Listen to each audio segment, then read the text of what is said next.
What happens when one of Britain's most recognizable comedy icons walks onto a daytime talk show, expecting a perfectly ordinary interview, only to find himself at the center of a confrontation that spirals completely out of control? Rowan Atkinson, the legendary performer behind Mr. Bean and Blackadder, has spent decades building a career on intelligence, timing, and a kind of comedy that crosses borders without needing much explanation. But on this particular occasion, what should have been a simple television appearance quickly turned into something far more tense, far more personal, and far more unforgettable. What began as a routine conversation soon became a full-on clash of personalities, values, and views on comedy itself.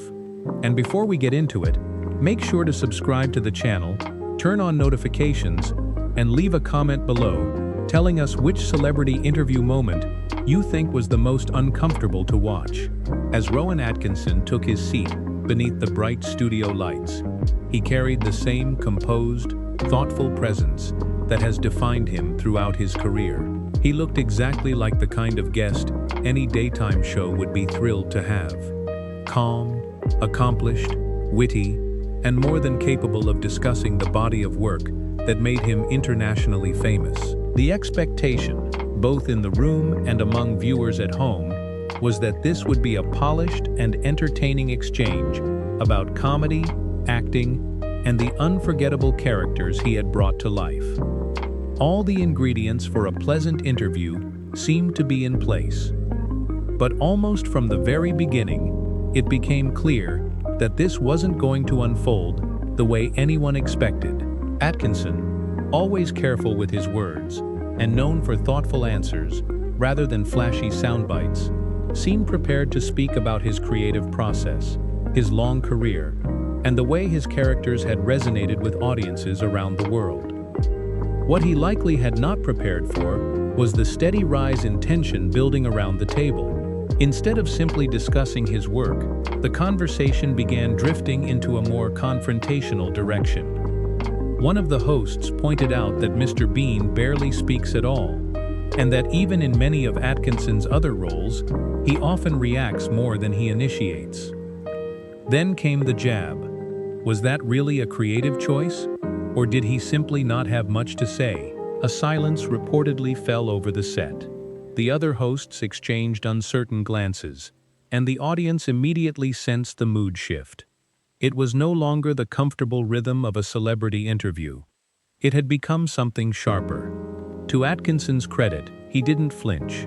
He remained composed, his face controlled, his posture unchanged. Then, in his measured and unmistakably British tone, he answered with the kind of precision that instantly changed the atmosphere.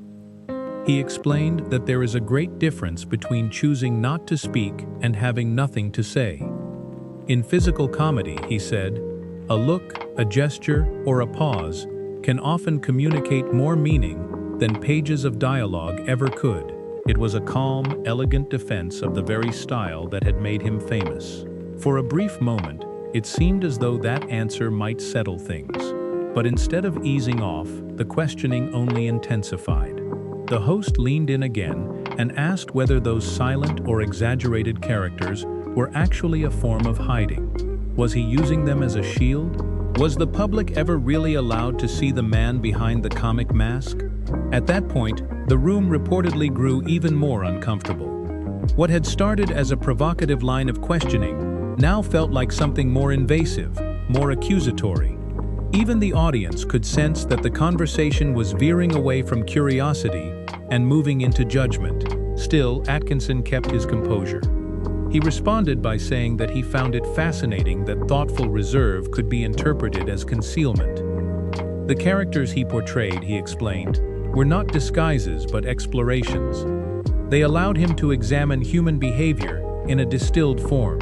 Mr. Bean, in particular, was not merely a silent fool, but a figure through whom audiences recognized something universal: confusion, resilience, awkwardness, and the absurd challenge of trying to make sense of a world that often makes no sense at all. His response was articulate, calm, and rooted in the kind of deeper understanding of comedy that had defined his entire career. But instead of recognizing the nuance in his answer, the criticism allegedly became even more direct. The host dismissed his explanation as pseudo-intellectual dressing and suggested that he had simply made a fortune by playing a childish figure because it was easier than tackling real issues. She contrasted his work with American comedians, implying that in the United States, comics confront serious topics and stand for something meaningful. That remark seemed to mark a turning point. For the first time, the trace of a polite smile began to leave Atkinson's face. He did not snap, but there was now an unmistakable edge beneath his calm. He answered by saying that he had not realized artistic merit was geographically determined. The line was delivered without volume, but with unmistakable force. Then he added that it is often far easier to reduce decades of creative work into simplistic labels than to seriously engage with what that work is trying to communicate. It was a direct, elegant rebuttal, and one that reportedly sent a visible ripple through the room. But rather than stepping back, the host appeared to push even harder, as though she had now committed fully to the confrontation. She questioned what exactly Mr. Bean was supposed to represent to children. Wasn't he, at the end of the day, just a grown man behaving like a toddler? What kind of lesson was that? Was there any real value in a character who stumbled through life, making foolish decisions, and turning every ordinary situation into chaos? By then, the audience had gone quiet. The exchange was no longer playful. It had become an argument about whether Atkinson's most beloved creation had any substance at all. Atkinson responded by challenging the idea that Mr. Bean's appeal came from incompetence. He argued instead that the character's popularity came from ingenuity, persistence, and his unusual way of navigating a world that constantly resists him. Bean, he suggested, doesn't connect with audiences because he is incapable, but because he sees possibilities where others see obstacles. Children respond to him not because he is foolish, but because he remains inventive in the face of failure. It was a thoughtful interpretation of a character often dismissed as simple, and in Atkinson's telling, it became something far more human and far more layered. That explanation, however, reportedly met with open mockery. The host scoffed at the idea, pointing to the character's disasters and clumsy behavior as proof that there was no deeper meaning at all. She then widened the attack to include Blackadder, accusing Atkinson's other famous work of being bitter, cynical, and obsessed with failure. Why, she asked, was British humor so often built around misery, incompetence, and defeat? At that point, the disagreement had clearly grown larger than one character. It had become a clash between two very different ideas of what comedy is supposed to do. If American-style entertainment, as she framed it, was about boldness and saying something direct, then Atkinson represented something else entirely. Irony, absurdity, understatement, and reflection. He answered by explaining that British comedy has long been interested in the fragility of plans, the absurdity of social situations, and the ways in which people struggle through a world that rarely behaves as expected. The humor, he said, lies not in celebrating misery, but in recognizing ourselves in these moments of failure. It is about human beings colliding with reality and discovering, through that collision, something painfully funny and oddly true. By this point, the room was reportedly in a state of near-total tension. Even the other panelists seemed uneasy, sensing that the conversation had slipped into territory that was becoming difficult to control. Atkinson, however, appeared calmer the more direct the criticism became. That in itself seemed to increase the force of what he was saying. He no longer sounded like a guest promoting a project. He sounded like a man defending an art form from someone who had already decided it wasn't worth understanding. Then came the moment many viewers would later focus on. Atkinson reportedly suggested that perhaps the issue was not with the work itself, but with the refusal to engage with it seriously. He asked, in essence, whether his critic had come to understand his work at all, or whether she had arrived having already decided what he represented. He questioned whether dismissing millions of viewers who connected with Mr. Bean actually said more about the audience or more about the person doing the dismissing. It was at this stage that the discussion stopped feeling like an interview and began feeling like a larger statement about media, criticism, and performance. And if you're still watching, this is the perfect moment to subscribe, because stories like this remind us that the most unforgettable television moments are rarely the ones anyone planned for. They're the ones where the mask drops, the tone changes, and a routine segment suddenly turns into something no one in the room can control. As the confrontation continued, the host reportedly pushed back by emphasizing her own long career in television and media, pointing to her experience, her books, and the many years she had spent interviewing major public figures. But Atkinson's answer once again cut in a different direction. He clarified that longevity and contribution are not necessarily the same thing. Merely being present for a long time, he implied, is not identical to creating something of lasting value. It was a devastatingly polite distinction, and the kind of remark that only made the studio feel more strained. Attempts were apparently made by others at the table to steer the discussion toward safer ground, perhaps toward future projects or more neutral topics. But by then, the exchange had developed its own momentum. The host accused Atkinson of embodying a smug British superiority, suggesting that he looked down on American television and believed his style of humor to be more intelligent. That accusation opened the door to what may have been one of his sharpest observations of the entire conversation. He replied that his issue was not with America, nor with audiences, but with a style of television that often seems to prefer confrontation over content and noise over nuance. For years, he said, he had tried not to believe that stereotype. After this exchange, he was no longer so sure. That line reportedly stunned the room. Even those who had remained silent could no longer pretend that this was still a normal daytime segment. The host took visible offense, framing his remarks as an insult not only to the show, but to the country itself. Atkinson rejected that interpretation. He explained that there is a difference between criticizing a format and attacking a nation, and that if his observations felt insulting, perhaps that said something important about how the criticism was being received. It was one of those moments when a conversation becomes impossible to de-escalate because both sides are no longer simply disagreeing, they are defending entirely different understandings of what is taking place. He went on to say that good comedy is universal. It doesn't belong to one nation, one style, or one cultural tradition. Great art can come from anywhere, but criticism, he argued, should at least be informed.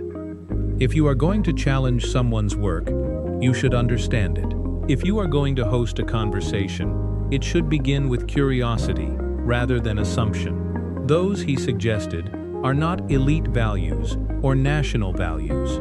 They are simply professional ones. By now, the silence in the studio had reportedly become one of the loudest parts of the entire exchange. The audience was no longer reacting with laughter or applause. They were watching. The other hosts were largely avoiding direct engagement, and the atmosphere had moved from awkward to historic. The confrontation had become philosophical. It was no longer about Mr. Bean, or Blackadder, or even Rowan Atkinson personally. It was about whether public conversation had any room left for subtlety, thoughtfulness, or genuine understanding.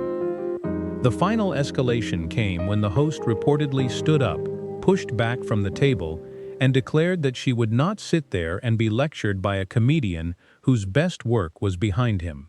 It was the kind of comment designed to provoke anger, perhaps even to force him into a visible outburst.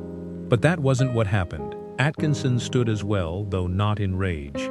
If anything, the expression attributed to him was one of deep disappointment. That, somehow, made the moment even more powerful. He answered by saying that even if every insult thrown at him were true, it still would not change what had happened in the room. For the better part of the discussion, he said, she had shown little interest in dialogue and every interest in performance. He had arrived expecting conversation, but what he received was theater, and not especially good theater at that. The line was brutal, not because it was loud, but because it was so controlled.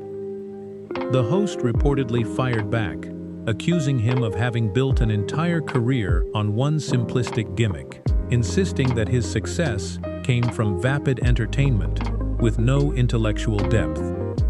Atkinson paused before delivering what many would later describe as the defining point of the entire exchange. He said that what had been demonstrated in that room was precisely why meaningful discussion has become so rare in modern media. The conclusions had been formed in advance. The questions had not been asked in the spirit of discovery, but in the service of a pre-written narrative. There had been no interest in understanding the work, only in creating confrontation around it. Then he turned back to Mr. Bean and explained why the character had endured for so long. Not because he was simple, but because he was honest. Bean, he said, approaches the world with curiosity instead of contempt. He makes mistakes, but does not let them define him. He persists without bitterness. He doesn't assume the worst in others, and he does not instantly ridicule what he does not understand. In many ways, Atkinson suggested, that made the character the exact opposite of the behavior that had been on display in the studio that day. That observation seems to have landed with extraordinary force, because at that point, the conversation had left the realm of critique entirely and become a mirror. It wasn't just about comedy anymore. It was about temperament, about ego, about the difference between wit and cruelty, between skepticism and hostility, between analysis and performance. And in that moment, Atkinson appeared to turn the entire confrontation into a larger lesson about how public discourse collapses when curiosity disappears. Even then, he reportedly was not finished. He said the real tragedy was not that someone disliked his work. People are entitled to dislike anything they want. The tragedy was that an opportunity for a meaningful exchange had been turned into a spectacle designed for friction rather than insight. He insisted this was not merely a heated moment or a case of tempers flaring. It was about standards. It was about respect. His work had not simply been criticized, it had been misrepresented, flattened, and used as a prop for a confrontation that seemed designed before the interview even began. When attempts were made to pivot to other topics, including his charitable interests and future projects, Atkinson reportedly made clear that the moment had passed. He appreciated the effort, he said, but he no longer believed the conversation could be recovered. Dialogue was not the objective anymore, and he had no interest in serving as the final prop in a performance built on conflict. The possibility that he might actually leave the set suddenly became real. The host objected, arguing that he had agreed to be there. Atkinson replied that he had agreed to an interview, not to become a punching bag for insults. There is a difference, he said, between asking difficult questions and engaging in deliberate misrepresentation. That line had been crossed some time ago, and nothing in the exchange suggested any willingness to step back from it. It was a firm, final boundary, delivered in language that remained impeccably polite, even as it closed the door on the conversation. Then came what sounded like his closing statement. He said that in the real world, professionals prepare. They study the people they interview. They ask difficult questions based on understanding, not dogma. They challenge with facts, not with caricature. What had happened there, he said, was neither journalism nor entertainment. It was simply unprofessional. More than that, it was disappointing. That word, disappointing, may have stung more than any sharper insult could have. Because disappointment implies that something could have been better and chose not to be. He then turned to the other hosts and acknowledged that some of them had tried to redirect the exchange. He expressed regret that it had reached that point at all. But if one person is determined to turn a conversation into conflict at any cost, meaningful discussion becomes nearly impossible. That only reignited the tension. Another remark was thrown his way, implying that perhaps he should return to entertaining children if he couldn't handle a hard interview. But rather than taking offense, Atkinson reportedly smiled, genuinely this time. And with that smile, he delivered perhaps his most memorable response of all. Yes, he said, he had spent a great deal of his career entertaining children, and there was a reason for that. Children respond to honesty. They respond to imagination. They respond to truth. They do not spend their time manufacturing outrage. They do not confuse hostility with intelligence.